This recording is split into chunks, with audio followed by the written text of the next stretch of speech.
క్రీస్తునామమున శుభములు. దేవుని పిల్లలకు వందనములు.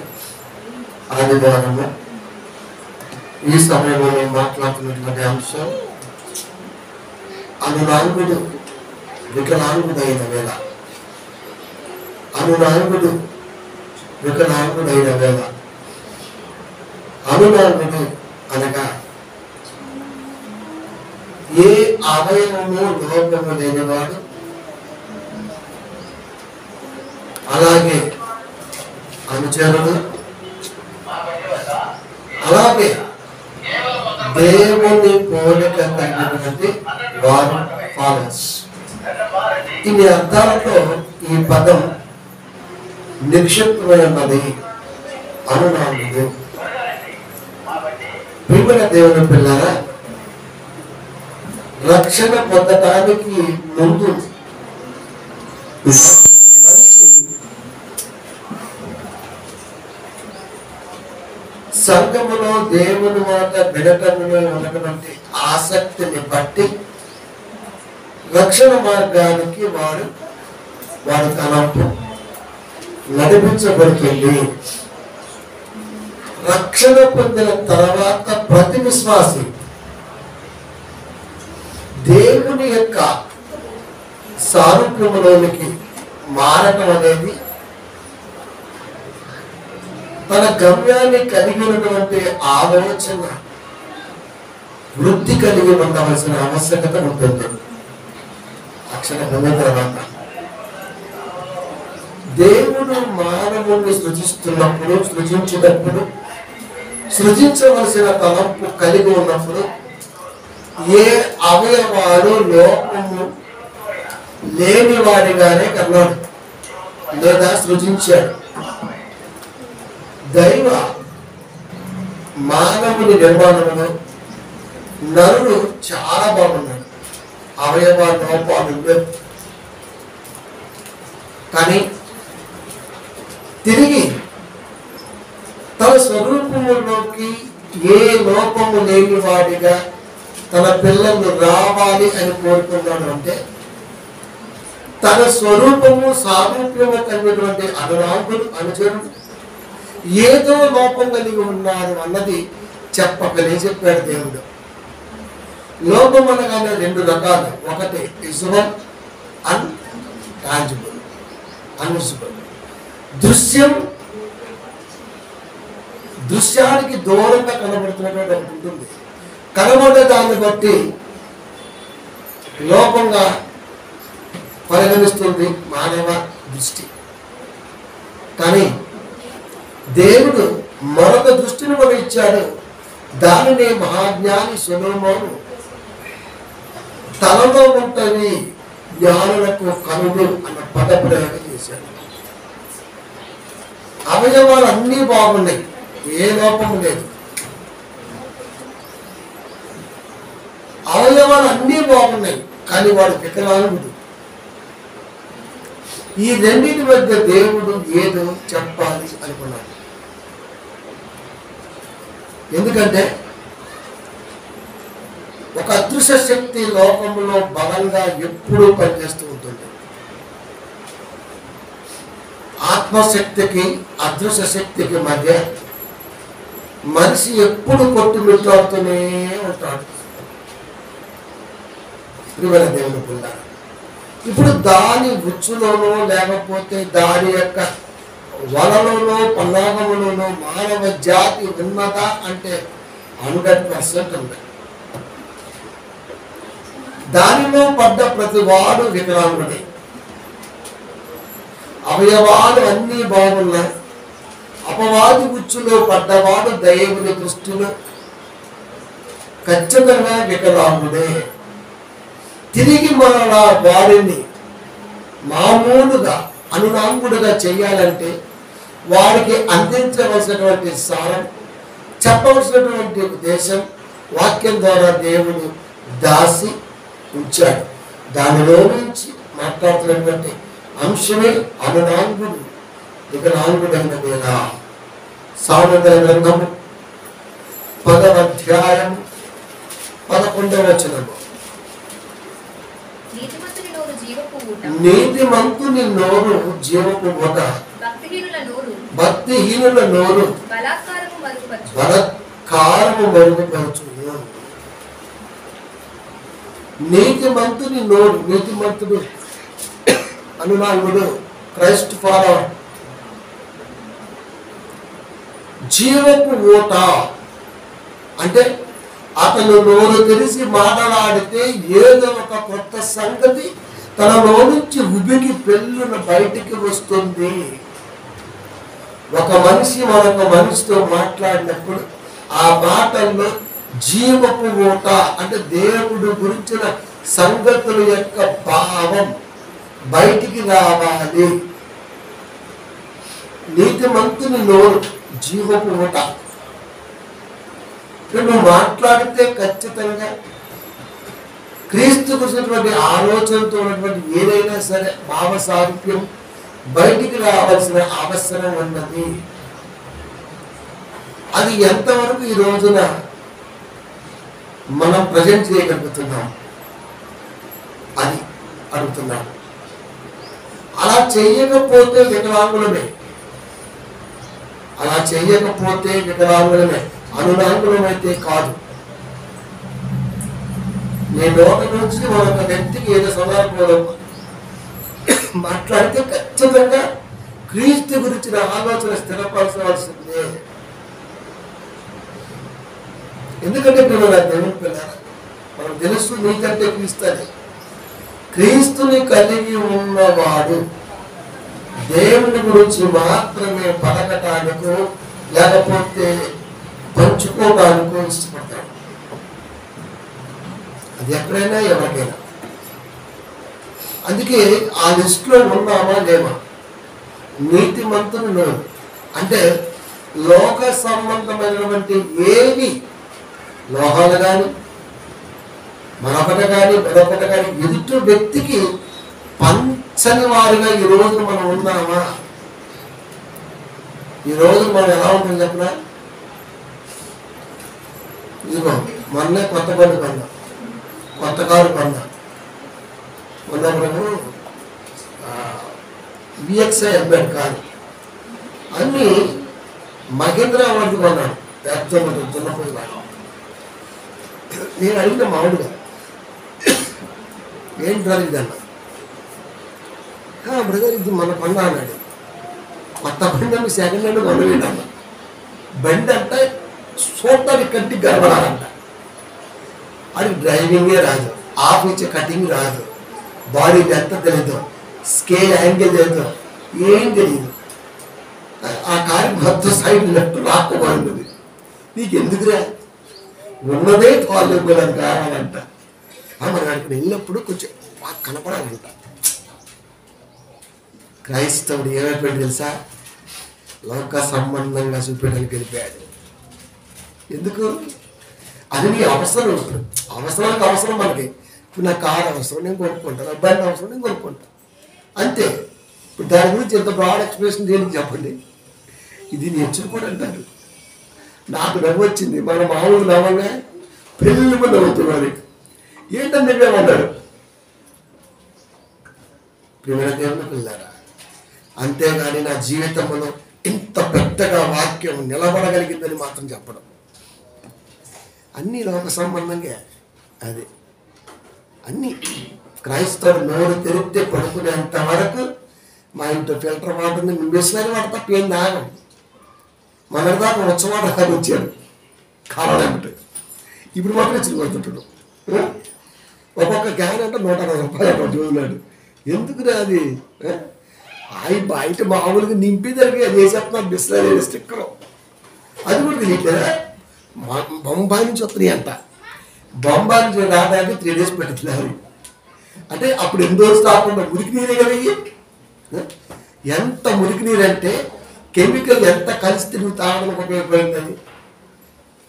మన దగ్గర ఫిల్టర్ వాటర్ దొరికింది, ఏం తెచ్చుకున్నారు? నష్టమే ఉంది. వీడు నోరు తెరిస్తే సారండి మొత్తం బైబిల్ విరుద్ధంగానే మాట్లాడతాడు.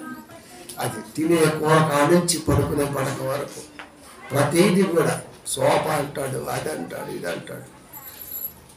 విమల దేవుని పిల్లల. అందుకే ఈ రోజున క్రైస్తవులకి జ్ఞానం మీద పట్టు లేకుండా పోయింది. అది సారాలు బాగా తెలియట్లా. నీతిమంతుని నోరు జీవపు ఊట. నిజంగా నేను క్రీస్తు నమ్మిన వాడినైతే నాకున్నది ఏది కూడా ఎక్కడ కూడా ప్రజెంట్ చేయకుండా నాకేమున్నదో వాక్యంలో దాన్ని మాత్రమే ప్రజెంటేషన్ చేసే మనస్సు కలిగిన వాడే నేను ఉండాలి. అది క్రైస్తవుడు అంటే. ఇలా అలా ఎవరు చెప్పండి? అలాంటి క్రైస్తవులు ఉన్నారంటే అసలు ఫస్ట్గానే నమ్మను నేను, ఈ అసలుకే నమ్మలేను. అది ఎందుకంటే వీడు అనునాంగుడు కాదు, వికలాంగుడు. అమ్మగారికి ఒక మాట చెప్తే మొన్న, ఒక పెళ్ళి ఖర్చు 1,50,000 కోట్లు.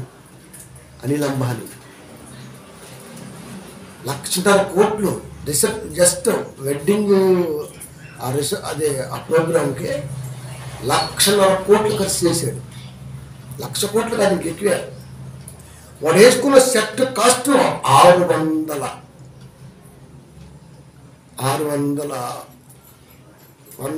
ఎన్నో సంథింగ్ ఒక లెక్క ఉన్నది. బంగారు సెట్ అది. అనంత్ అంబానీ వెడ్డింగ్కి క్రూజ్లో పైకి వల్ల కింద నుంచి పైదాకా 24 అంతస్తులు వాడియే. నేను ఒక మాట అన్నా అమ్మగారితో, 1,00,000 కోట్లు పెట్టి 1,50,000 కోట్లు పెట్టి వెడ్డింగ్ చేయగలిగినటువంటి వాడు కొడుకు ఒంట్లో ఉన్న థైరాయిడ్ని 1,00,000 కోట్లు పెట్టి ఎందుకు తీయలేకపోయాడన్న. అవునండి, నేను ఆలోచించలేదు. థైరాయిడ్ అనేది జస్ట్ గ్రంథి, చిన్న గ్రంథి అంతే. చిన్న గ్రంథిని ఎందుకు తీయలేకపోయాడు చెప్పండి? ఆపరేషన్ చేసి గర్భసంచం చేస్తున్నాడు, ఆపరేషన్ చేసి అది తీసేస్తున్నాడు, ఏదైనా తీసేస్తున్నాడు. కానీ థైరాయిడ్ని తీయలేకపోయాడు. చివరికి క్యాన్సర్ కూడా తీస్తున్నాడు ఆపరేషన్ చేసి. తగ్గిస్తున్నాడు, మరి థైరాయిడ్ని తగ్గించలేకపోయాడు. థైరాయిడ్ అనేది ఒకసారి బాడీలోకి అటెంప్ట్ అయింది అంటే ఆటోమేటిక్గా కొంతమంది లావు అవుతారు, కొంతమంది అంత భయంకరంగా గ్రంథి పనిచేస్తుంది. 1,00,000 కోట్లు కాదు, నువ్వు 10,00,000 కోట్లు పెట్టిన ఆ గ్రంథి మీదకి కత్తి కూడా వేడు డాక్టర్. ఎందుకు? అది దొరకదుగా. టాప్ టు బాటంలో ఎక్కడుంటుందో ఏ స్కాన్ చేసినా దొరకదు. అంతటి స్థితిని దేవుడు ఎందుకు దాశాడు చెప్పండి? నువ్వు అన్నీ చేయగలవు, అన్నీ చూపగలవు, కానీ నువ్వు చేయలేనిది నేను చూపగలిగేది ఒకటి ఉందని చెప్పడానికి.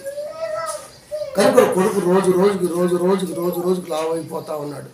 కుటుంబంలో సంతోషం ఉందంటారా? ఇన్ని కోట్ల కాస్త వారసుడు వాడు వెళ్తే బాగల. అమ్మాయి రొయ్యలాగా రెప్పకూడదు, వీడేమో పెయ్యలాగా లావు ఉంటాడు. కాంపిటీషన్ అస్సలు బాగదు. చూస్తే కొడుకులు దేవనిపించాలా, పిల్లలు బాగుంటే మంచిగా అనిపించాలి. వాడు వికలాంగుడు దేవనిపించాలండి, వాడు అంతలాగా ఉన్నది ఏంట్రా అనిపించింది. ఇప్పుడు దేవుడు కూడా అదే. నేను కన్నప్పుడు, నేను చేసినప్పుడు, నాలో నేను చేస్తున్న విధానంలో ఏ లోపం లేకుండా ఉన్నప్పుడు కొద్ది కాలమే టైం ఇచ్చా. అది కూడా గ్యారంటీ లైఫ్ ఇచ్చే భూమి మీద.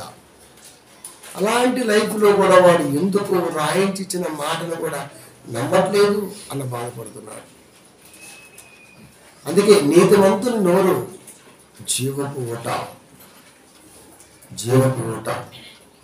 అంటే క్రైస్తవుడు నోట్లో నుంచి ఎవరితో మాట్లాడినా ఖచ్చితంగా దేవుడు వచ్చినటువంటి, అఫ్కోర్స్ కుటుంబ విషయాలు మాట్లాడదని కాదు, మాట్లాడుకుంటాం, కానీ తిరిగి మరలా దేవుడు వచ్చినటువంటి ఆలోచన కూడా మిళితమై ఉండాలన్నది మాత్రం మిస్ కాకుండా చూసుకోవాల్సిన ఆవశ్యకత ఉన్నది. అది ఎలా ఉండాలంటే 4:29 ఎఫెసీ, వినువారికి మేలు కలిగినట్లు అవసరములను బట్టి క్షేమాభివృద్ధికరమైన అనుకూల వచనములే పలుకుడు కానీ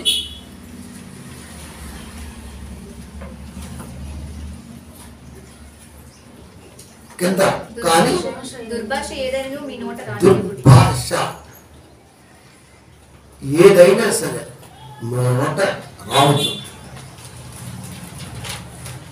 వినువారికి మేలు కలుగునట్లు అవసరమును బట్టి, మనం అవసరం లేకపోయినా సరే సొల్లేస్తుంటాం. ఏం పని లేదు, అటు ఇటు చూస్తాం. ముందు ఫోన్ తీసుకొని ఎవరు తిరుగుతారు బకరాన్ని చూస్తాం. ఎవరు దొరుకుతుంది, మనం ఖాళీ వేయబడి ఖాళీ వేయకుంటాం. మనం అంతే వేస్తుంటాం. ఇంకా ఏం ఉండదు, ఇంకా ఏడ మొదలు పెడితే అడుగుతుంది. వినువారికి ఏదైనా వినాలి ఉంటున్న వారికి ఏదైనా సరే ఖచ్చితంగా ఈ పదంలో మనకు ఒక మేలు ఉంది.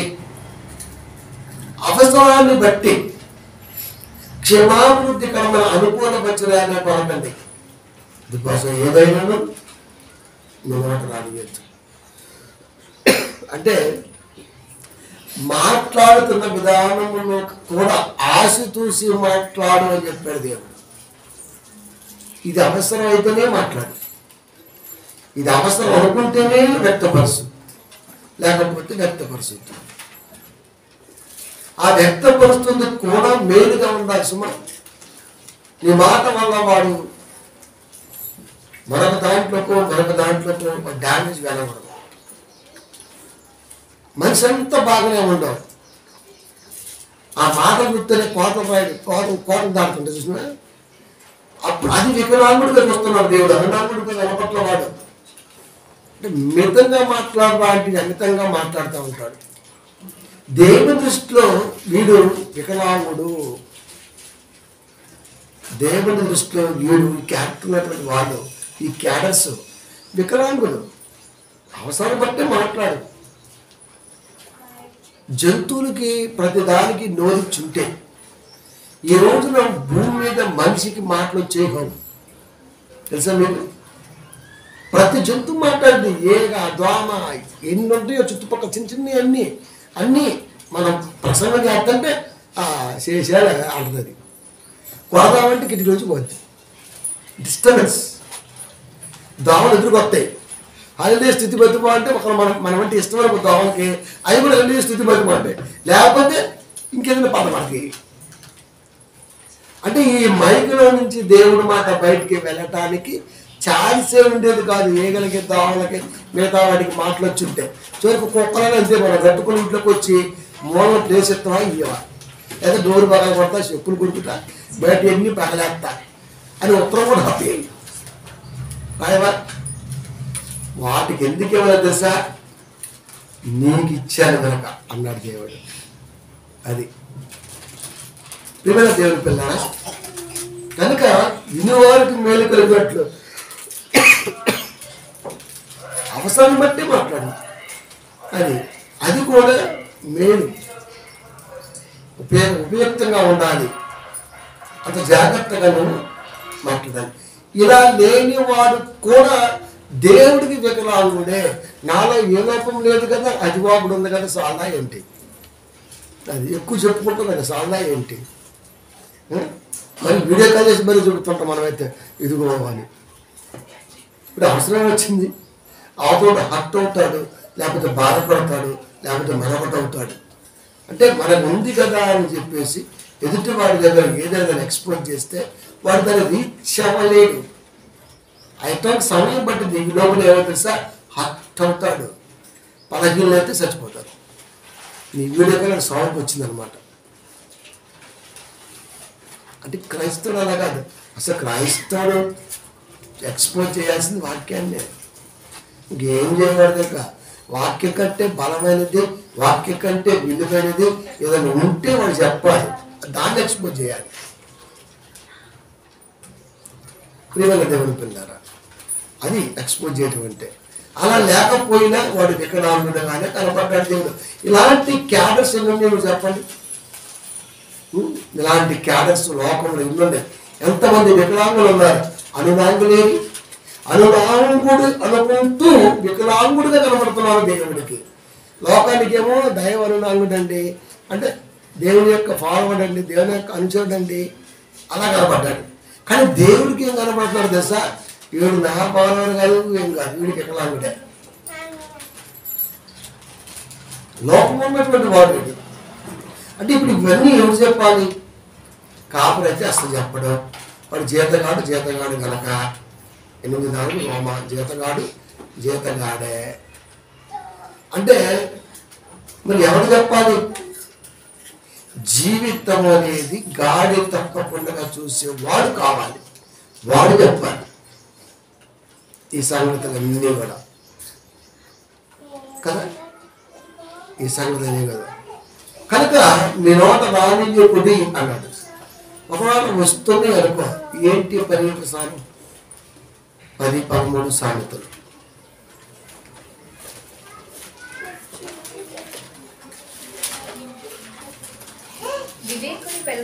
వివేకుని పెదవుల యందు జ్ఞానం కనబడదు. ఆడవాళ్ళకైతే లిప్స్టిక్ కనబడద్దు, మగవాళ్ళకైతే ఏం కనబడి చెప్పండి? ఇంకేం కనబడుద్దండి?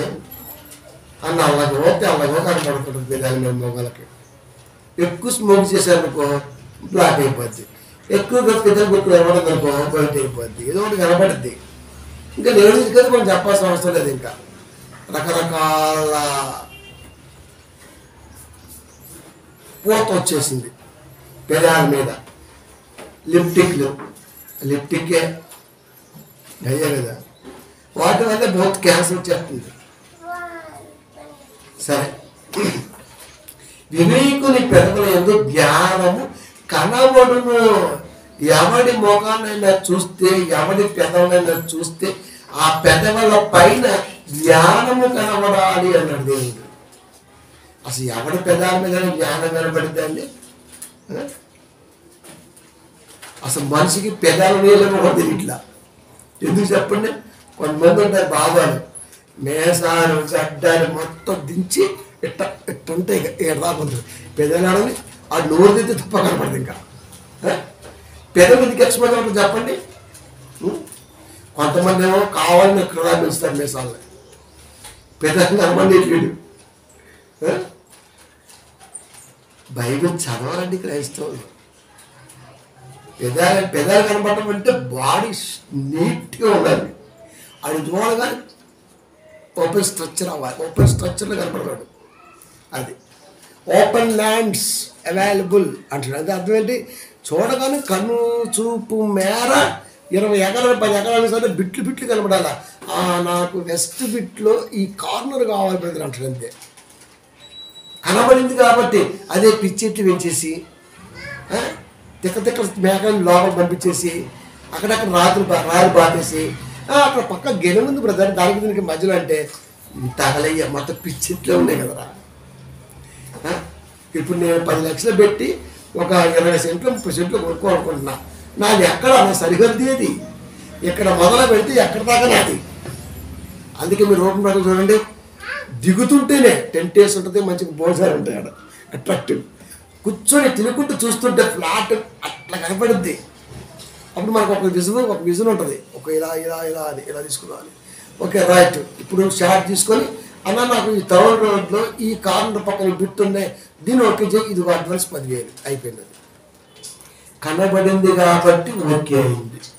మరి కనబడితేనే కదా ఓకే అయ్యేది అక్కడ కూడా. అవి ఫ్లాట్స్, ఇవి పెదాలు. దేవుడు అంటున్నాడు, నీతిమంతుడు వివేకుని పెదవుల యందు జ్ఞానము కనబడును. అసలు ముందు పెదాలే కనబడతాడు, జ్ఞానమే కనబడింది. ఇక ఈ మధ్య మొక్కలు కూడా కనపడతా కరోనా నుంచి అసలు ఎవరి బాబు అయిపోయింది మొత్తం. వివేకుని పెదవుల యందు జ్ఞానము కనబడును. పెదాల శబ్ద మాలిక జ్ఞానంతో అల్లుకొని ఉండాలి అన్నాడు ఆయన. మన పెదాలు తెలిస్తే,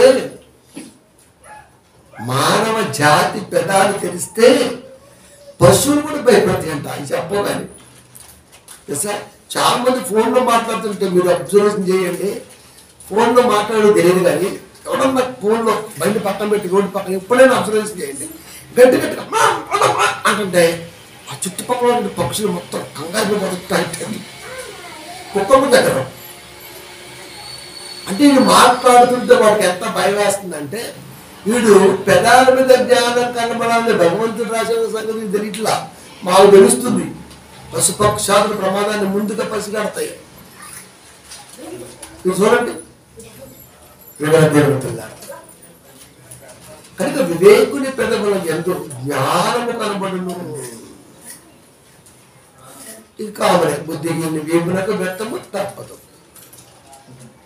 తగును బుద్ధిహీనుడు అంటే అది తెగ వాడితే పోలూరులో బీగుదొచ్చు ఆ టైం అనమాట. కాబట్టి ఇప్పుడు వివేకంగా దేవుడికి కనబడకపోయినా, వివేకంగా దేవుడిని వెతకకపోయినా ఖచ్చితంగా ఈ జ్ఞానం అనేది మన పెదాల మీద కనబడదు. పెదాల మీద జ్ఞానం కనబడకపోతే వాడు కూడా వికలాంగుడే. శరీర అవయవాలు లోపం ఉన్నవాడే వికలాంగుడు. కానీ బైబిల్ ప్రకారం అవయవాల్లో ఉన్నటువంటి లోపాలు గుర్తించని వాడు వికలాంగుడు. ఆ వికలాంగుడు అయితే మనకు కనబడతాడు, ఈ వికలాంగుడు అయితే వాక్యానికే కనబడతాడు. అది కనుక పెదవుల యందు జ్ఞానము కనబడాలి. కనబడకపోతే వికలాంగుడే. అనునాముడు అయితే కాదు, వికలాంగుడుగా ఉంటాడు. ఇప్పుడు పెదవుల యందు జ్ఞానం కనబడాలి. పెదవుల యందు జ్ఞానం కనబడాలంటే దానికి ఏం కావాలి? పెళ్లి చూపులకి వెళ్ళాం, అమ్మాయి కనపడింది. ఇప్పుడు పెదాలు తెలిసి పెద్దలు అడుగుతారు, అబ్బాయి అమ్మాయి నచ్చిందా? ఎవరికైనా నచ్చుతారు, ఎందుకంటే ముస్తాబు చేసి ఇస్తారు కాబట్టి. అది మనం ఒకసారి ఒక వీడియో చూసిన, చూస్తే జపాన్ బొమ్మ రానుంది, వెడ్డింగ్ అయిపోయింది, ఫేస్ కట్టుకుంటే దక్షిణాఫ్రికా అమ్మాయి వాటి కొట్టుకుంటున్నాడు మీమ్స్లో. మేకప్ వాళ్ళు బాగా మోసం చేస్తారు. బ్రైడల్ మేకప్ సమయం, బ్రైడల్ మేకప్ బాగా మోసం చేస్తారు. ఎంత కరివేలు వేస్తారు మొబైల్ కావాలి. అసలు మామూలుగా మీరు ఇక ఆ ఫోటోషూట్లో పెట్టేస్తే కథ, అబ్బాయిని చూడగానే అమ్మాయి ఫ్లాట్, అమ్మాయి అబ్బాయి ఫ్లాట్. స్నానం చేసినాక అసలు ఏమి ఉండదు, ఇంకా వీడికి బాధ ఉండదు. ఫోటో దిగుతున్నారు, ఫోటో దిగే సమయానికి కాకు గడ్డ వచ్చింది, ఈ జుట్టుని తల్లింది, తాయి విగ్గు కింద పడింది. కథ ఇప్పుడు లేని కోసం ఎందుకు నాకు లేదనుకుంటు నష్టం ఉంది. పెళ్ళి పంపించు, అదే ఫోటో పంపించు, నాకు ముగ్గురు నాకు లేదు, ఏం చేయమంటారు? ఇప్పుడు అక్కడ కొత్త సీన్ క్రియేట్ చేయాలి. పిల్లల దేవుని పిల్లరా, దేవుడు దేవుడుతున్నాడు. లోకంలో నువ్వు ఎంత సీన్ క్రియేట్ చేసినా నేను చెబుతున్న మాటలు నువ్వు లేకపోతే నువ్వు నా దృష్టిలో వికలాంగుడివే. కనుక జ్ఞానం వినబడాలంటే ఏం కావాలి? విశ్వాసం ఖచ్చితంగా కావాలి. అదే బేస్. యోహాను సువార్త 7వ అధ్యాయము 38వ వచనము, నా యందు విశ్వాసం ఉంచువాడెవడో లేఖనము చెప్పినట్లు వాని కడుపులో నుండి జీవజల నదులు పారును. కడుపులో జీవజల నదులు ఎందుకు? ఇదన్నిటికీ కేంద్రం, మూల బిందువు కడుపే. దీంట్లో మెతుకు తక్కువైతే కొక్కెరకు వచ్చిన కోళ్ళ తొట్టు క్యాంగర్ వేస్తాడు. టయానికి అందకపోతే, టిఫిన్ కూడా అందకపోతే, చాయ్ ఇయ్యకపోతే వీడి శవానెత్తిపోతుంటాడు. ఇంకా కడుపులో పడితే కానీ అమ్మ ఇప్పుడు నెమ్మది. శరీరం మొత్తం దేని మీద ఆధారపడింది తెలుసా? కడుపు. ఏ తక్కువైనా సరే అస్సలు మామూలు, ఆ నోరు, ఆ కళ్ళు, ఆ మాటలు అసలు మామూలు ఉండదు ఇంకా. కానీ నీ కడుపులో అంతకు ముందే జీవజల నదులు పారేంత గొప్పగా ఉంచుకున్నావు. అయితే నువ్వు ప్రతిదాన్ని కూడా చాలా సామరస్యంగా భరిస్తావు. ఓకే రైట్, తర్వాత పర్లేదు స్లోగా ఇచ్చే తర్వాత ఏం అంటాం మనం. అదే హోటల్ కూడా మీరు చూడండి, పోతాం, కేక్ పడదు కాదు, ఆడ పెడతాం, మళ్ళీ వచ్చినప్పుడు వాళ్ళు ఇంకోసారి వేస్తాం మనం, 2-3 సార్లు అయిపోద్దా. ఇప్పుడు ఆర్డర్ ఇస్తాం, ఆడు 10 నిమిషాలు లేట్ చేస్తే కుర్చీని పవన్ కళ్యాణ్ వెనకదని అర్థం. ఆడి మీదకి వెళ్ళిపోతుంటాం మనం. ఎంతసేపు అంటాం.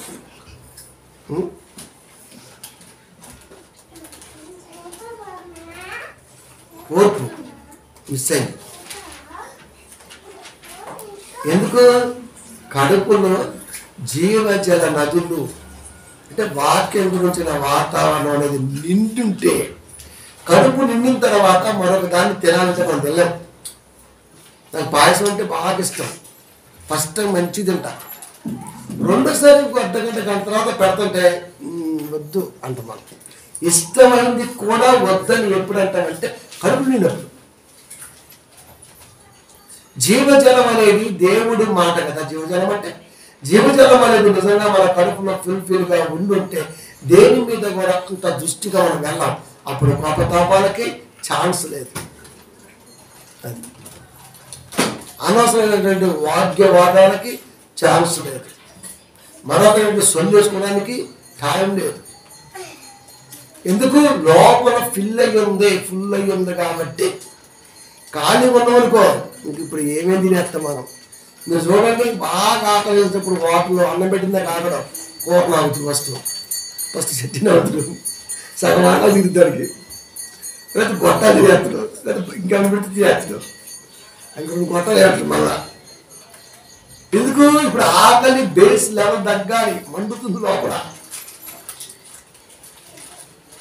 దేవుని పిల్లలు,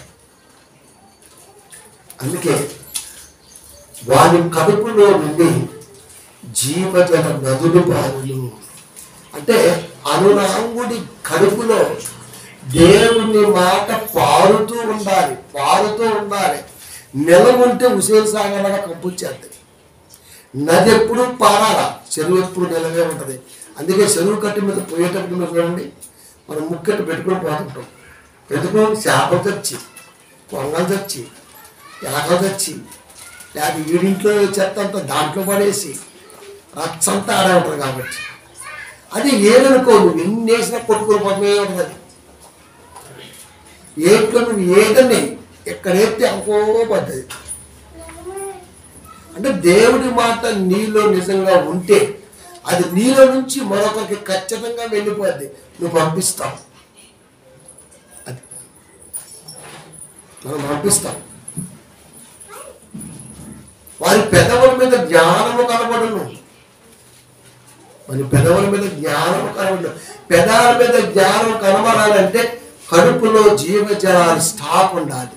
కడుపులో ఉన్న జీవజలాల స్టాకు పెదాల ద్వారా బయటకు వస్తే అప్పుడు వినువారికి మేలు కలుగునట్లుగా అవసరాన్ని బట్టి దేవుడి గురించిన ఆలోచన చెప్పడానికి మాత్రమే ప్రయత్నం చేస్తున్నాయి తప్ప లోకానుసారంగా ప్రకృతి పరంగా దేవుడికి ఉపయోగపడినవి మనం పోతే మనతో రానివి ఎవరికి కూడా మనం పంచం. అది మిగతా విషయాలకు పంచం. మనం వాక్య వాతావరణం మంచి ఛాన్స్ తీసుకుంటాం. కనుక కడుపులో నుండి జీవజల వనరులు పారాయి. అది పారకపోతే అవి పారాల్సిందే. అవి పారాలి. అంతరంగంలో వాటి యొక్క ఆలోచన జరపాలి. అంతరంగం అంటే లోపల తలంపులు. అది కడుపులో ఉందనుకో, వంట మీరు చూడండి, పశువులు మీరు చూడండి, బాగా తింటాయి పగలంతా, నెమరయ్యో టక్క టక్క టక్క టక్క పికెత్తుంటాయి. టైం అయిపోతుంది. సూర్యుడితో పోటీ పడి మరి తిండి తెలుసా మీకు? గాడకొద్ది తినుకుంటే అడిపోతాయి. వాటి నమ్మకం ఏంటి?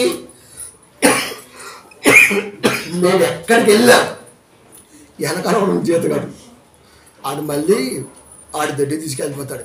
ఆ దొడ్లో పెట్టేస్తాడు మమ్మల్ని. కాబట్టి మేము ఎక్కడికి వెళ్ళాలో మాకు అవసరం లేదు. మాకేం కావాలో మాకు అది అవసరం. నా కడుపు నిండాలి, నేను ఎక్కడికైనా వెళ్తా. మళ్ళీ తోలకొచ్చేది వాడు తొలక రాబట్టి దారి తప్పుతా, వాడు తెచ్చుకుంటాడు మళ్ళీ. అది ఈ కడుపుకి ఏం కావాలో నేను వెళ్తూనే ఉంటా. నా కడుపుకి ఇది కావాలి కనుక ఇలా వెళ్ళిపోతుంది. మీరు చూడండి, గేదెలు గారు మేకలు గారు వీడు ఉంటాడు, కర్ర పెట్టుకోరు, లేదు ఒక 9 కింద పడుకొని. గేదెలు ఎక్కడో అక్కడ ఉంటాయి. యాక్చువల్గా వెళ్ళాల్సింది ఇటు, అవి అటు ఉంటాయి. వీడు 4 దాకా 5 దాకా చూస్తాడు ఎటుపోతుంది అని. ఒక గంట ముందు లేచి చిన్నగా అట్లా క్రాస్ చేసి అన్నింటిని మలిపి అటుగా దారి చెప్తే ఇటు వస్తాయి. వాటికి సంబంధం లేదు, ముందు కడుపు నిండాలి. క్రైస్తవుడు కూడా ఎంత దూరమైనా పర్వాలేదు, నా ఆత్మీయ జీవితంలో అంతరంగంలో పొందగబడే ఆహారం ఎక్కడుందని ఎదుగుతాడా అంటే అతడు ఇంటి పక్కన చేర్చుకుంటే చాలు, ఆడు సినిమా యాక్టర్ బతికింతే. వాక్యాలతో కూడా పని లేదు, ఎందుకంటే అంత టైం లేదు. ఫస్ట్ ఆఫ్ ఆల్ చర్చికి వెళ్ళామా అంతే, ఆనవాయితీ అని చూసామా ఆ టైం అనమాట. వెళ్ళామా కూర్చొని దేవుళ్ళు ఉన్నామా ఇట్లా పెడతారు చేతులు. మరి ఎందుకు పెట్టుండి ఇప్పటికీ నాకు అర్థం కాదు,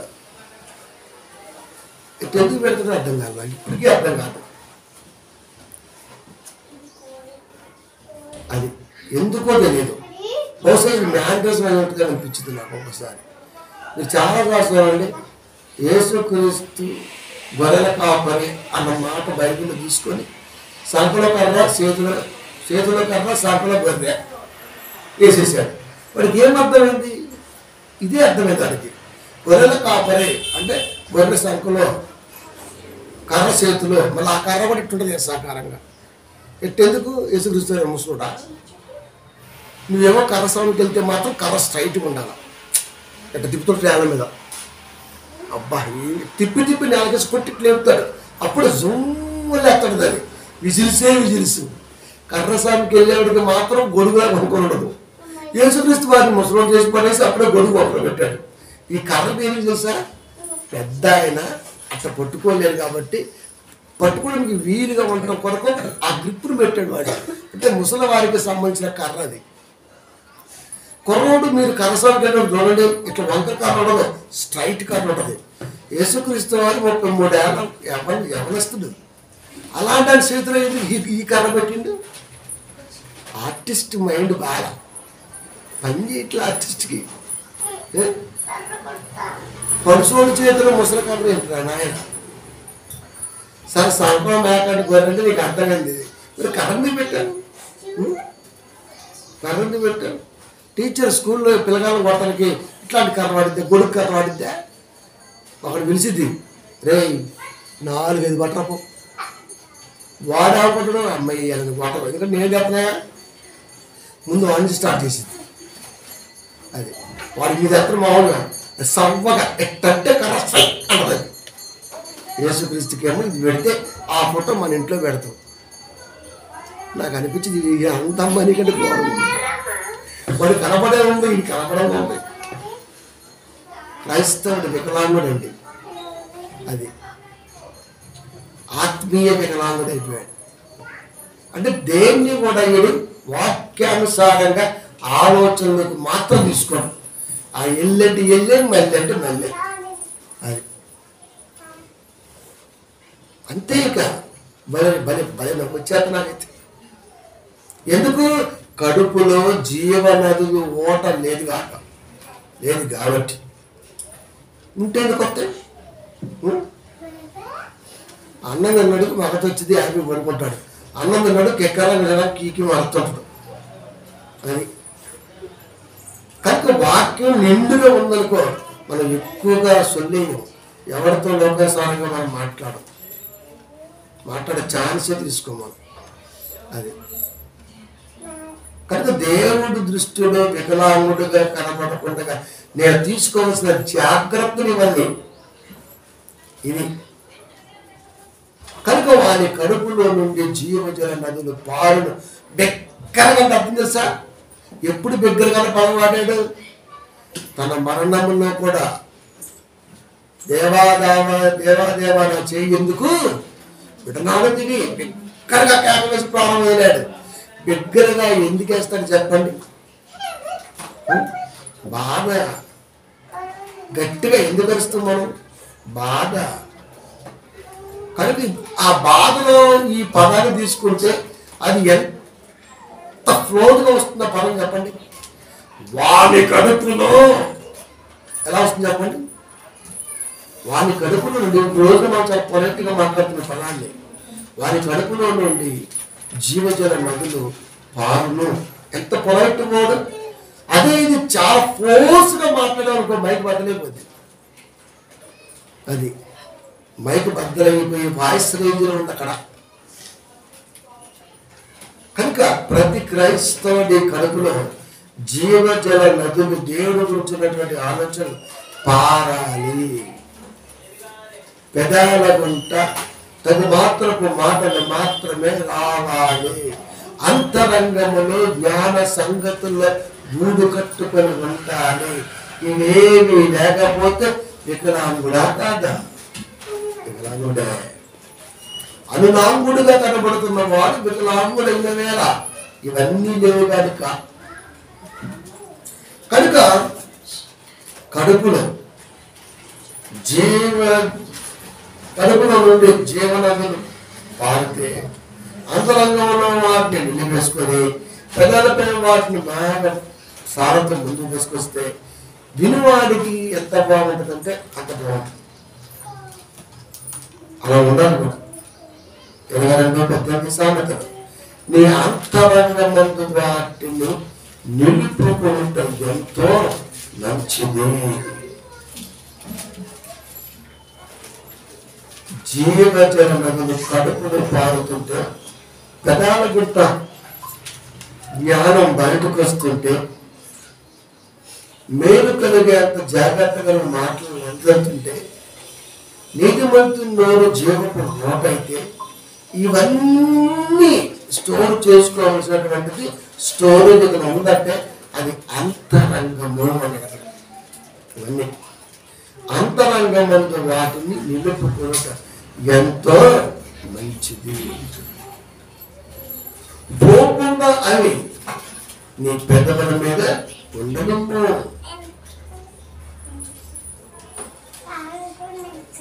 అవి పోతాయి. అంతరంగములో నిలవజేసిన అవి ఖచ్చితంగా పోతాయి.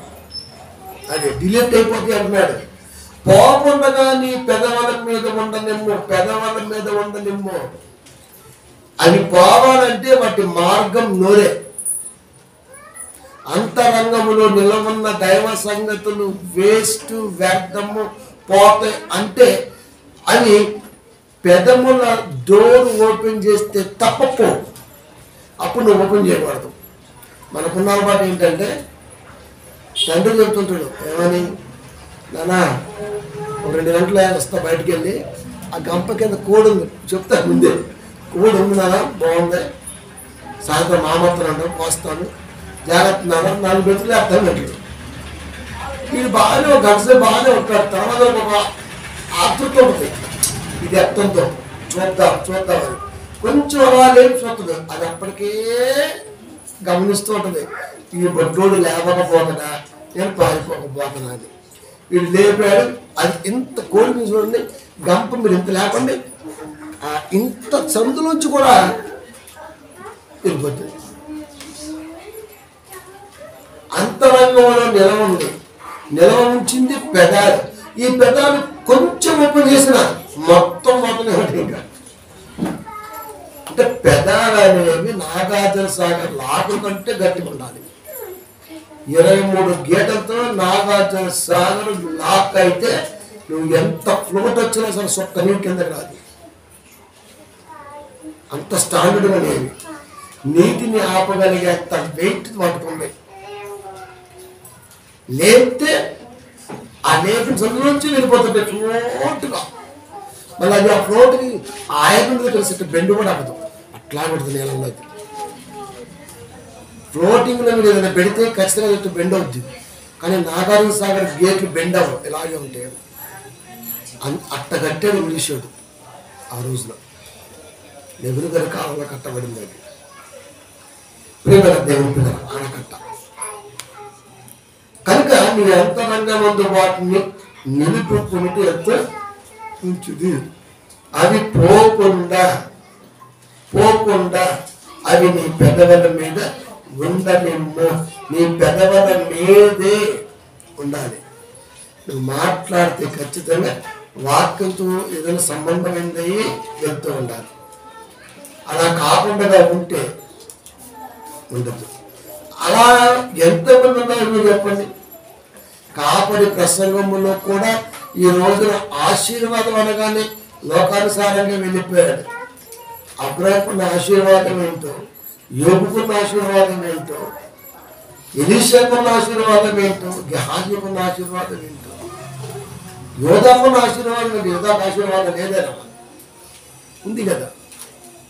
కానీ కోల్పోయారు వాళ్ళు కొంతమంది వాటిలో. కానీ ఆశీర్వాదం ఉందా? ఉందండి. ఎందుకు కోల్పోయారు?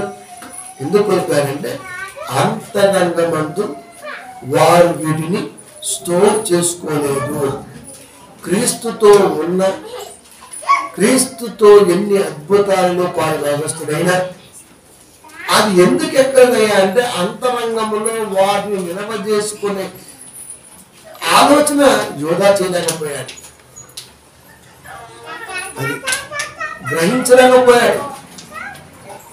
ప్రమాదం వస్తుంది, ఆపితే ఎంతో కొంత మనం ఇనాం ఇచ్చుకోవాలి కనుక అనే ఆలోచనతో ఒక రాజు బయలుదేరి ఎలీషా వారి దగ్గరకు వస్తే నీ బంగారం తీసి పక్కనెట్టుకో, నీకు సాయం చేస్తా అని చెబితే అదే బంగారాన్ని మా గురువుగారు అంతే అంటారు, నేను ఇస్తే తీసుకుంటానని చెప్పినటువంటి వ్యక్తి గెహాజీ. వారి గురువు దగ్గర ఎలా ఉన్నారు చెప్పండి? ఏలియా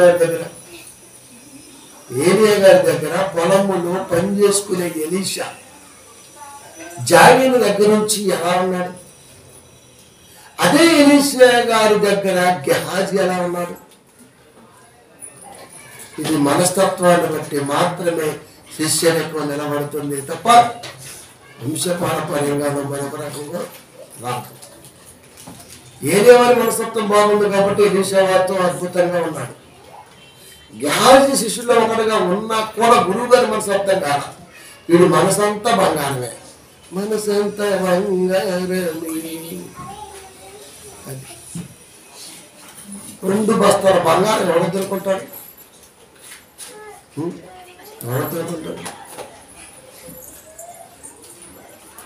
కానీ క్రైస్తవులు మాత్రం అది ఉండకూడదు. ప్రార్థన మనం నేర్పాడు. అన్న వస్త్రంలో కలవారమే ఉంటే మంచిది. అది మీకు ఇస్తా. అన్నం వస్త్రం ఇంక్లూడింగ్ దాంట్లో కూడా గృహం ఉంటుంది. అన్నగారు పెట్టుకుంటాం, బట్టలు పెట్టుకుంటాం. సో దైవకృప బట్ అంతవరకే. అంతకు మించి ఏదైనా సరే వెళ్ళిందనుకో అది ఖచ్చితంగా ఎఫెక్ట్ పడుతుంది అన్నట్టు. అదే అందుకే అంతరంగమందు వాటి నిలుపుకుంటే ఎంతో మంచిది. పోకుండా అవి నీ పెదవుల మీద ఉండాలి, పెదవుల మీదే ఉండాలి. నీ మాటను బట్టే నువ్వు మంచోడువో, నీ మాటను బట్టి నువ్వు చెడ్డోడువో. అదే సద్గురుడు తన తరనిధిలో నుండి మంచి విషయం తెచ్చును, దుర్గురుడు తన తరనిధిలో నుండి చెడ్డ విషయముడు తెచ్చును. వాడికి అకౌంట్ ఉంది, వీడికి అకౌంట్ ఉంది. వీడి అకౌంట్ నుంచి ఏ వస్తుందో వాడి అకౌంట్ నుంచి ఏ వస్తుందో దేవుడు చెప్పాడు. ఇంతకు మనం సద్గుణమా దుర్గుణమా అన్న నాగుడికి అర్థం కావాల్సిన సంగతి అది. ధననిధి అంటే అంతరంగం, ధననిధి అంటే స్టోరేజ్, లాకర్.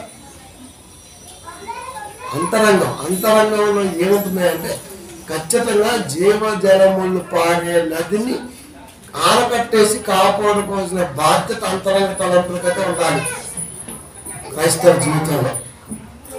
లేకపోతే కష్టం. దేవుడు ఒక మనిషికే ఎంత ఎందుకు నడిచారు చెప్పండి? ఇందాక మీరు చెప్పిన మనుషులతో పాటు మరొక 20 రకాల ప్రాణులకి, కొన్ని 10 రకాల జాతులకి దేవుడు మాటిస్తే ఈ రోజున మన ఇంట్లో ఏగలు ఎలకలు ఎక్కువ ఉంటాయి. ఎలాగంటే మనం పడుకోలేక గొంతు నుంచి కరితే అది ముందే వార్నింగ్ ఇస్తే నువ్వు పడుకోలేని సంగతి చెబుతా అంటే డైరెక్ట్గా. అప్పుడు మనం ఇనుప పెట్టెలు తయారు చేసుకొని మన ఇంట్లోనే నైట్ పూట వెళ్ళి ఆ పెట్టెలు లాగేసుకొని పడుకోవాలి. లేకపోతే ఎలకొచ్చి మనం మీ గొంతు మీద కట్టేద్ది. అప్పుడు దొంగలు ఉండరు, అది ఎలాగనే ఉంటాయి, కుక్కయే ఉంటాయి. డైరెక్ట్గా వచ్చేద్ది. ఏం వండుకున్నావు అంటది అంతే. పిల్లగాలకు పెట్టాను అనుకో, ముందు నాకు పెట్టి మిగిలితే నీ పిల్లగాలకు పెట్టుకో, లేకపోతే ఇప్పుడు మీ ఇంట్లో ఏముంది నీకు చంపేస్తాడు. సచ్చినట్టుగా దానికి దండం పెట్టి అమ్మ వండి పెట్టాలి కుక్కకి. ఈ స్థితి లేదు కనుకనే ఈ రోజున మనం నేసాల మీద బాపి నీళ్ళగా నిమ్మకాయ నిలబెడుతున్నాం. అదే ఉండి ఉంటే గాథకు నోరిచ్చాడు, దద్దరిల్లిపోయాడంతే. గాథకు దృష్టి ఇచ్చాడు. మృత్యు దేవతను చూసింది, నోరు తెలిసి నిన్ను ఏ శాస్త్రాన్ని పదాన్ని వాడింది. ఏ గాడిదకి ఇచ్చినోడు కంటిన్యూ చేస్తేమేంటి, కుక్కకి ఇవ్వలేడా? ఒక్క జాతికి చాలండి, కుక్కకిస్తే చాలు.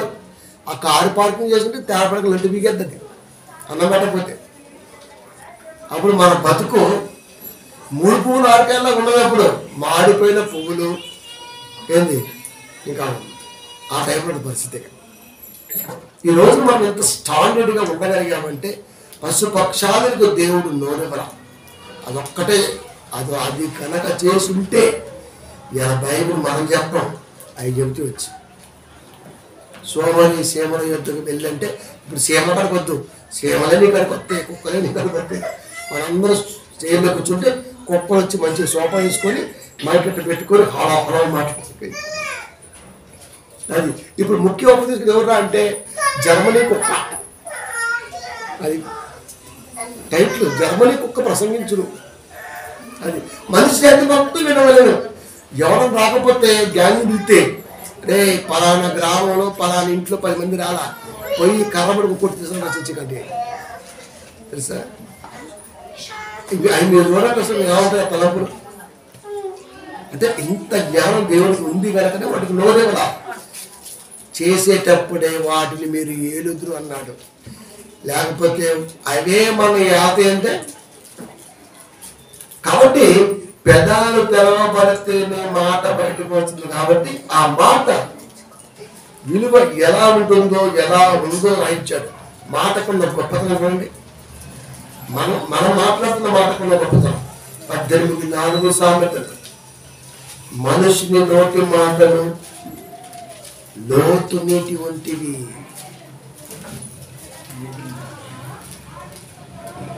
మనుషుని నోటి మాటలు లోతు నీటి వంటివి అంటే ఎంతో తవ్వితే కానీ వాట పడదు అంటే విలువ.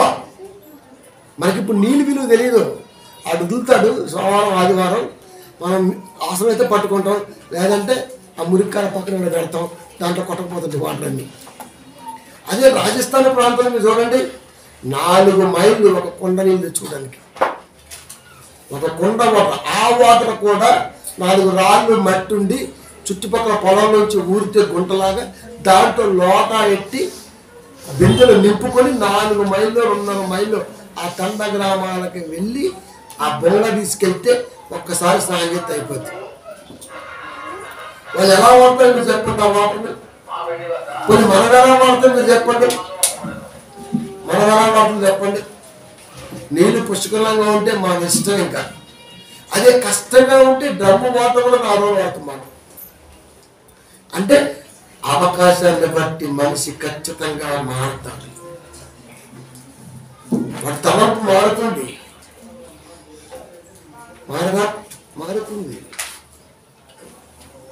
కానీ ఎప్పుడన్నా ఒక జాగ్రత్త అనేది మైండ్లో ఉంటే అది ఎప్పటికీ మంచిగానే మన వైపు వస్తుంది. అది అందుకే మనుషుని నోటి మాటలు లోతు నీటి వంటివి. లోతు నీటి విలువ తప్పినోడికి తెలుస్తుంది. చూసేవాడికి ఏం తెలుస్తుంది? ఏందిరా ఎంత దూరంగా నీళ్ళే కనపట్ల అంటాడు. 1000 ఫీట్లు వేయడానికి వాడికి అయిన ఖర్చు 20 లక్షలు. ఇంకొక ఫీట్ వేస్తే వాటర్ పడుతున్న ఆశతో వేస్తూ ఆఫించే వాటర్ వచ్చేంత వరకు బోర్డు ఎక్కువ ఆఫించే ఉంటాయి. ఆఫించే వాటర్ వచ్చేంత వరకు ఎన్ని లక్షలు ఖర్చు పెడతాడు ఆ దార దొరికేంత వరకు. కాదా నిజం? లోతు నీటి వంటివి. నువ్వు మాటల్లో కూడా అంత విలువ గలదిగా దేవుని మాటలు దేవుడు పెట్టాడు. ఆశ కలిగి నువ్వు రిల్లేస్తూనే ఉండాలా. అది ఇంకా ఏం దొరికిద్దో, ఇంకా ఏం దొరికిద్దో, ఇంకా ఏం దొరికిద్దో, దేవుడి మాట ఇంకా ఏం దొరికిద్దో. ఎక్కడ దొరుకుతున్నాయి అంటే బోరు బావి, బోరేస్తే బావి పడితే నీటి దార దొరికేంత వరకు మిషన్ రన్ అవుతూ ఉండాలి. దైవ సన్నిధానములో నువ్వు కూడా దేవుడి కొరకు డ్రిల్ వేయబడుతున్న రాడ్లాగా తిరుగుతూనే ఉండాలి. అది కోస్తుంటది, తిరుగుతుంటది, మిషన్ ఆడుతుంటది, హార్ట్ బీట్ వెళుతూ ఉండాలి. ఇంకా నాకేం దొరుకుతుందో, నాకేం దొరుకుతుందో, నాకేం దొరుకుతుందో. అప్పుడు ఒక్క ఇంత చుక్కని దొరికిన ఎడారిలో వయాసిస్ నీటి చుక్క చాలండి. కనుక ఇది కోరుకున్న దేవుడు లోతు నీటి వంటివి. అంతేకాదు అవి నదీ ప్రవాహం వంటిది. నదీ ప్రవాహం అంటే ఏం స్టాప్ ఉండదు. ఇప్పుడే చెప్పాను, ఏమి స్టాప్ ఉండదు. నదిలో స్టాపులు ఉండవు. గేదె వడ్డ కొట్టుకుని పద్ధతి ఉంటాయి. ఎక్కడ అంటే లాకులు ఆగుతుంది. అది ఏ దేవాలయం లాకుల్లోనో, లేకపోతే ఏ పందర లాకుల్లోనో, ఏ కాకినాడ లాకుల్లోనో ఆగిద్ది. ఎక్కడ లాకుంటే అక్కడ ఆగిద్ది. అక్కడ ఎందుకు ఆగిద్ది? తీస్తే సముద్రంకి వెళ్ళిపోద్ది. అది విలువ కదా. జంతువులు అలాంటివి అనుకోండి, లాకులు పెట్టి ఉపయోగం లేపెత్తనంతే. అదే మనిషి అనుకోండి, అప్పుడు లేపెత్తి తీసేస్తారు. సొంతలు పెద్ద మనుషుల్ని తీసేసి దొరుకుతుంది చూసి ఫేస్బుక్లో పెట్టి ఫోటోలో పెడతారు. ప్రియమైన దేవుడు లాక్ ఎందుకయ్యా అంటే నీకు ఏదైనా ఉపయోగపడుద్దేమో ఎత్తుక్కో.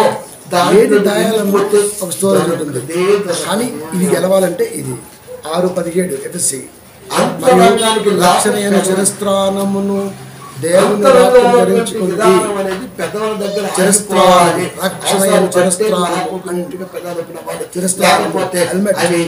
తలంపులో దేవుని దేన్నైనా సరే మనం సాధించవచ్చు, ఛేదించవచ్చు. తీరని లెక్కలు, తీర్పుల లెక్క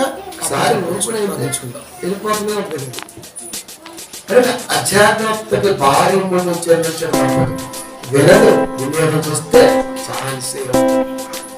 దేవుడు కనుక మన మాటకున్న వినియోగం లోతు నీటి వంటిది. ఎంత వినియోగం అది నదీ ప్రవాహం వంటిది, జ్ఞానం ఓట వంటిది.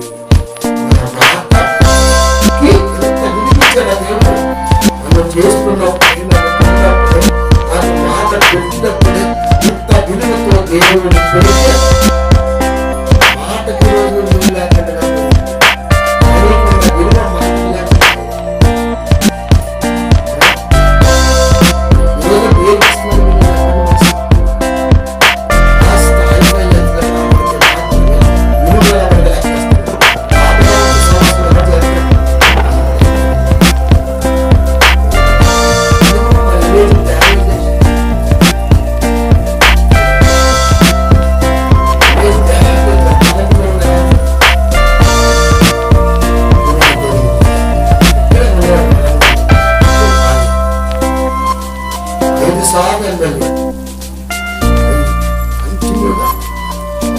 ఆయన సొంత ఇంట్లో లేడు.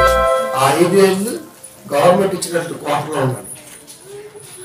నర్సయ్య గారు స్టేషన్ గారికి వరంగల్ ఇప్పటికీ బతికే ఉన్నాను. అడగండి మీరు రాజకీయం అంటే. రాజకీయం అంటే అది కాదు నాన్న. విజయవాడలో పుచ్చలపల్లి సుందరయ్య గారు పదవులు మేధావులు ఏం ఆలోచించారంటే వాళ్ళు రూపొందించేటువంటి సంఘ సంస్కరణలే ఈ రోజుతో మనకు పాఠాలు అయ్యాయి. వాళ్ళ జీవితంలో ఒక హిస్టరీని క్రియేట్ చేశారు వాళ్ళు. క్రైస్తవుడు అంతకంటే చేయకపోయినా పర్వాలేదు, కానీ కనీసం కొద్దిగా చేస్తాడా అంటే ఛాన్స్ లేదు. కనుక మాటకున్న విలువ, నా మాటకున్న విలువ, ప్రతి వ్యక్తి దేవుడు నాకు మాట ఇచ్చాడు. ఆ మాటకున్న ఎంత విలువ ఉందంటే లోతు నీటి వంటిది. నా మాట అంత విలువగలది, అంత విలువగలది. అది నదీ ప్రవాహం వంటిది. అంటే ఆ మాటల్లో ఏ మురుకు, ఏ కంప, ఏ గట్ట ఏది ఉండదు. అన్ని కొట్టుకుని పోయేంత బలం కలదనే మాట. మనం మాట్లాడితే ఎదుటి వాడిలో ఉన్న భయము, తలంపు, మరొకటో పటాపంచలైపోయి వాడు మామూలు మనిషిగా నిలబడేంత గొప్పగా నీ మాట ఉండాలి. అది ఆ మాట కలిగి ఉన్నావా ఈ రోజున? ఒక భరోసా. జ్ఞానము ఊట ఉంటుంది. అసలు జ్ఞానమే లేదు, ఇంకా ఊట కడుపులో ఉంటుంది. ఇప్పుడు ఈ రెండే లేదు ఇంకా. కనుక మీరు దేవుని పిల్లరా, మాటకి ఎంత విలువ ఉందా అంటే ఎంత విలువ ఉంది కనుకనే దేవుడు దాన్ని మనకు పెట్టాడు. లేకపోతే గాడిదలకు గుర్రాలు పెట్టేవాడు కదా. కనుక కడుపులో జీవజల నదులు పారు, పెదాలు ఆనకట్ట ద్వారా అవసరం బట్టి బయటకు వచ్చి అంతరంగములో దేవుడికి కొన్నంత గొప్పగా వాక్యం యొక్క ఉద్దేశాలు వాళ్ళని భద్రపరిచి వినువారికి మేలు కలిగేటట్టుగా నువ్వు మాట్లాడగలిగితే నువ్వు దేవుడికి అనునాయకుడివి. ఏది లేకపోతే లోకానికి అన్నీ మంచిగా ఉన్న వికలాంగుడివి దేవుని దృష్టిలో. లోకమున లోటు పాటు ఉంటే ఎవడు చేసుకోడు పిల్లని. పిల్లగాడికి కొంచెం చెయ్యంకులు ఉంది, కొంచెం మెల్లకలు ఉంది, ఆ పిల్ల అంటది ఈ బొచ్చులేసి కానీ మెల్లకని యూజ్ చేసుకుంటా అంటది. అని ఇప్పుడు ఆ పిల్లకి ఏం కావాలి? మంచిగా ఉండాలి. చూస్తే పాల్గొడనే కొనుక్కుంటారు, పాల్గొనే కొనుక్కుంటారు. అందుకే ఫస్ట్ పెళ్ళి ముందు చెబుతారు, అయ్యా మా అబ్బాయికి అయ్యా కొంచెం మెల్లకని ఉందయ్యా, మేము అక్కడ దాకా రాము కానీ వాళ్ళకి ఇష్టమైతే వస్తామయ్యా అని చెప్పండి ముందే. మళ్ళీ ఆడికి వచ్చినాక కష్టమైద్ది. మావాడు కవజోడు తీయమంటే తీతోడు చూడలేడు. చూస్తారు అన్నీ బాగానే ఉన్నాయి, కొద్ది గొప్ప భయభక్తులతో ఉన్నాడు, దేవుళ్ళు ఉన్నాడు, ఏదైతే ఏందులే 1000 సంబంధాల తర్వాత ఒక సెట్ అయింది ఆడం. అంతే కదా, దేవుడు కూడా అంతే. లోపలేని వెనుక పంపిస్తే లోపల కనబడడం. ఇప్పుడు ఇన్ని ఫిల్టర్ చేస్తే 1,00,000 మంది ఉన్నారని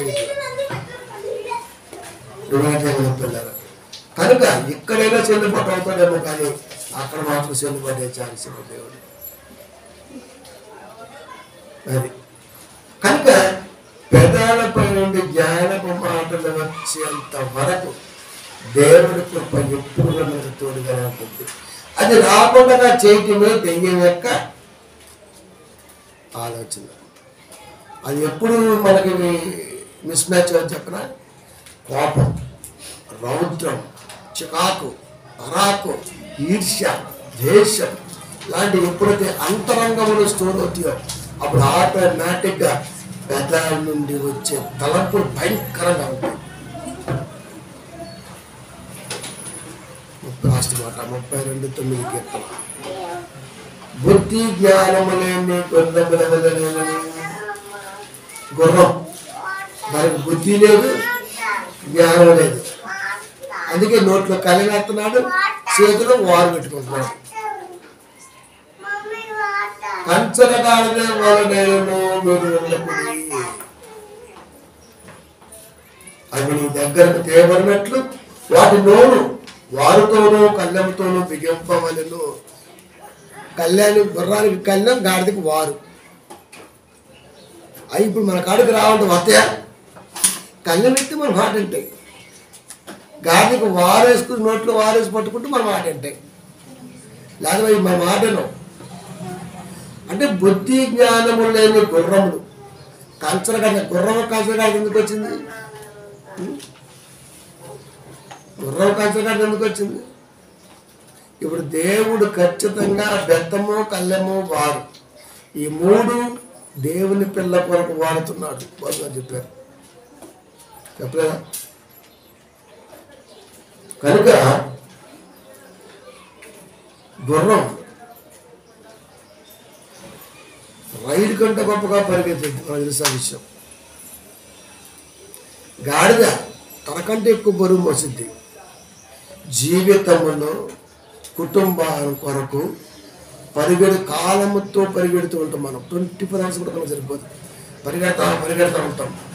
కుటుంబం భారాన్ని కంచగాడిగా మోస్తుంటాం. పరిగెట్టేసారి చూసారు గుర్రం వచ్చింది, మోసే బాధ్యతను గాడి తీసుకుంది. కనుక ఆ 2కి ఏం లేవంట, గుర్రానికి బుద్ధి జ్ఞానం లేదు, ఎందుకు పరిగెడుతున్నామో మనకు తెలియదు. లేచిన కావచ్చు 24 hours చాలు, పని చేసుకోమని చెప్పాడు దేవుడు, తప్పులేదు. కానీ ఆ పని దైవ సన్నిధిని దూరం చేసుకునేంత గొప్పగా ఉండకూడదు. అది అంత గొప్పగా ఉండకూడదు. అదే అంటే నీ కుటుంబం కొరకు పరిగెడుతున్నా. ఎందుకు పరిగెడుతున్నా? కుటుంబం కొరకు. గంజి దాగినా సంతోషపడే భార్య నీకు లేదా? అయితే విడాకులు చేయి, దరిద్రం వెళ్ళిపోద్ది. ఈ ఆటలు లేవు. ఒక అర గ్లాసు ఉన్నాయి, తెల్లారితే వస్తే అటు ఇటు పోయి తెత్తడు. ఏమంటే గంజిగా అయినా ఆటది కాసి కొద్దిగా ఉప్పేసి బాగుంటుంది, అయిపోయా. పిల్లలు కూడా గంజి తగ్గే మనసు ఉండాలి. ఆదివారం ఈ రోజున మాకు ఫ్యాన్సే కావాలి, అక్కడ బీగితే మొత్తం వచ్చేస్తాయి. ఏది పెట్టినా తినేంతగా పిల్లలు పెంచాలి, ఏదున్నా ఉండేంత మనసు భార్య కలిగి ఉండాలి. అప్పుడు గుర్రంలో ఉడకాల్సిన అవసరం భర్తకు రాదు, కానీ భార్యకు రాదు. వీళ్ళిద్దరు ఉడుకుతున్నారంటే అర్థం ఏంటి? గుర్రంగా నయం చోట ఇది లాగట్లా. ఇక కంచగాడిగా సమస్త భారాన్ని మోసుకొని పోవు దేవుని పిల్లారా, గొర్రెలారా, లేకపోతే గాడిదరా. గాడిదంటే బాగుంటుంది మనల్ని. ఇంకా సమస్త భారాన్ని మోసుకొని పోతున్నట్టు దేవుని పిల్లారా. వీడు ఏ భారం మోస్తున్నాడు చెప్పండి? ఏ భారం మోస్తున్నాడు? గుర్రంలాగా పరిగెడుతున్నాడు, గాడిలాగా మోస్తున్నాడు. చివరికి అలిసిపోయి ఒక్కసారి చేస్తాడు. ఇక అది ఇప్పుడు వాటిని కంట్రోల్ చేయడానికి కళ్ళెమో వారంది. మరి అలాంటి మనసు ఉన్న వాడిని కంట్రోల్ చేయడానికి ఏం కావాలి? మనలాంటి వాడు కావాలి. అది ఎందుకంటే కళ్ళెం లోపలికి వేసి లాగితే దవడకి ఎక్కువ వచ్చేది, లెఫ్ట్ అయితే కష్టమని కోసేది, అది ఇక్కడ రాబట్టింది. అది లోపల బాధానికి. అందుకని చూడండి, మీరు గుర్రం ఎంత స్పీడ్ పోతున్నా కళ్ళెం పెట్టుకొని లాగితే చక్కన అవుతుంది అది. ఎందుకంటే అది ఆపుతుంది బాధ, వాడు లాగుతున్నాడు. ఇంకా సేమ్ కళ్ళెంటే గాడికి వాడైతే ఇంకా లాగుతాడు. ఎట్లా నోట్లో కనుక ఖర్చు మన జడ అది పెట్టి లాగితే ఎట్లా ఉంటుంది ఆ టైప్. కాబట్టి ఇది కంట్రోల్ చేయాలంటే అవి ఉన్నాయి. మరి అనునాంగుడుగానే ఉండాలి, వికలాంగుడుగా వెళ్ళకూడదు. వీటిని కంట్రోల్ చేయాలంటే వాక్యమే కళ్యంగా, వారుగా, దత్తంగా సంఘములో మెత్తగా వెళ్ళిపోవాలి. అలా బోధించేవాడు ఉన్నాడు. బిగింపవలను చూసారా? అవి నువ్వు ఎద్దకు తేబడినట్లు వాటి నోడు వాడు తోడు కళ్యముతోను బిగింపవలను. బిగిస్తే తప్ప మాటలు, దిగితే తప్ప మాట.